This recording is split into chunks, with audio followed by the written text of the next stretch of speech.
Hey guys, happy Monday, March 30th, 2020. Welcome to Oral Communications. It is Monday, so I'm going to start with a joke before I get into our little mini lesson about visual aids and how to incorporate them into your speech. So, this woman goes to the doctor's office and the doctor says, "Can I help you with something?"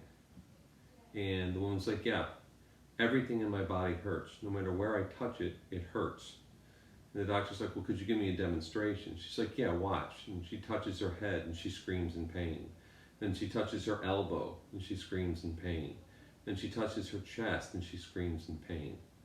Then she touches her bunda, her derriere, and she screams in pain. The doctor looks at her and is like, "Yeah, I think I know what your problem is." She's like, "Well, what is it?" He's like, "Your body's fine. You broke your finger." Yeah, it's not great, but I'm working without a real live audience, so it makes it a little different. But you'll remember that someday. Okay, now if you're not in my oral communications class, you don't have to watch because this doesn't necessarily pertain to you. Although if you want to stick around because you got nothing else to do, hey, no one's going to think any less of you for listening to a little something else. Okay, so visual aids. This is for your sales. Now, I've emailed those of you back who did your note cards and made some suggestions. Now, the key thing with visual aids is to feel confident and comfortable with them. So, as we've said before, remember, in oral communications and giving speeches, there's no perfect, there's just practice. Remember that. No perfect, just practice. I will probably make a mistake or two as I'm going through this, but I'm going to try and make that mistake with confidence. Now, visual aids, why do we have them? Well, in a live speaking situation, if you don't have visual aids, you're not bringing anything extra for people. It's just you talking. But to really sell something, they're going to want to see it, see how it works, see details. Now, obviously many of you are going to use PowerPoints, and that's fine. If you're using PowerPoints and videos, make sure you know what's on there. Practice speaking with it. And one skill, obviously, is becoming good at going from the next page to another and doing it kind of seamlessly. Also realize you'll be talking from the side. Okay? Now I have two items behind me. If I were talking about these items, I would want to be able to, know what they are and motion to them without having to turn, because if I turn this way to address what it is, obviously I'm showing the audience the back of my head, which isn't good, and I'm also projecting away from them. So you want to face your audience as much as you can. Now I know what this is an original 1991 hand-drawn Peanuts comic strip. This strip was drawn by Charles Schulz, and I purchased it from the Cartoon Art Museum in 1991, the year after he drew it. And the storyline is a simple one. It's a dark and stormy night. It's Snoopy up on top of his doghouse, and it goes into some of the details. Suddenly out of the mist, a spooky figure appeared. How spooky was it? Spooky. And it's a writer's trick. Okay? That's why I thought the gag was funny. This is a production plate printing, which is something they used to use in the 50s, 60s, 70s, and 80s. You would get a big metal plate, then you would print this out and then place it in a mock-up with the newspaper. They don't use this anymore because everything's digital. But at the time, it was the way they did it. Now, if you'll notice, when I went to grab this, I actually had a small problem because it stuck on the handle. And so I tried to stay calm and pull it off as best I could. This is going to happen when you're working with visual aids, okay? Understand it, keep smiling, move through. Okay, now I'm going to place it back on. And, hopefully it looks as good as it did before.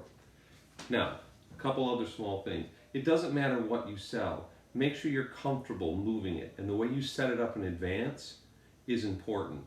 I've got a few different products here, and I set them out. Now, depending on what you're using, you want to be prepared in advance to be able to use these. If you're selling cereal, like this, Quisp, make sure it's facing outward, obviously. And if you're going to show people what it's like, the box should already be open in the bag too, so you can easily pour it out. Prep your visual aids. If you're selling something like Poo-Pourri, which you use before you poo, so that it doesn't leave an odd odor, for other people. If you're doing that, again, facing forward, if you're going to demonstrate it, make sure you know which way the spray comes out. Okay? If you spray it the wrong way, or if you have to move it around, it creates a problem. Again, you want to be as fluid and as comfortable as you can. If you're using Pepsi, again, if you're going to open it, make sure it's loosened so it opens easily. If you're selling bobbleheads, which is a personal favorite of mine, you're maybe not going to be able to show all of them. I have over 150, but I just show things that are representational. And these are all Peanuts. I have a selection of my collection that's all Peanuts themed and baseball. Now, I should be able to tell you who these characters are. This is Schroeder, this is Lucy, this is Charlie Brown, Linus, Franklin, another Charlie Brown, 2 Woodstocks, and a Snoopy. But I should also be able to tell you what teams they are.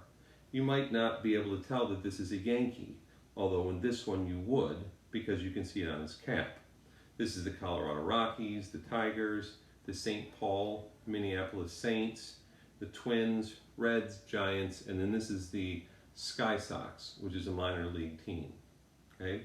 Some of these bobble really well. And if you're selling bobbleheads, you want to emphasize that. Some of these don't.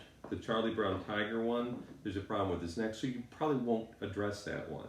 The same with the Schroeders. They don't bobble very well. And Lucy, in fact, doesn't bobble at all. She's more of a statuette. You should know these things before you go, before you start, and before you're trying to sell. The more confident you seem, the better off it'll be. Okay, that's the kind of thing you want to think about, what you're going to use and how you're going to use it, and realize it's like choreography. You want to feel comfortable. You want to be fluent when you talk, and you also want to be comfortable in your movements. So you're going to do them over and over, especially if you're doing something tricky, like showing how to apply a hair dye, or showing how, a certain toy works if you want to demonstrate it. Make sure you know how to do it so it looks like you're an expert. Okay, that's all for now. I know it was a little bit long, but I get excited when I'm talking about cereal, Poo-Pourri, bobbleheads, and anything Peanuts related. So, have a great week, guys. I will have a paper copy of the next step out for you, and enjoy your week. And now I'm going to have to awkwardly walk over and turn my iPad off, so you're going to see me. And I'm going to say goodbye, and I'll see you next week. Well, no, I won't. It's spring break. So you guys take care, and I'll see you in a while.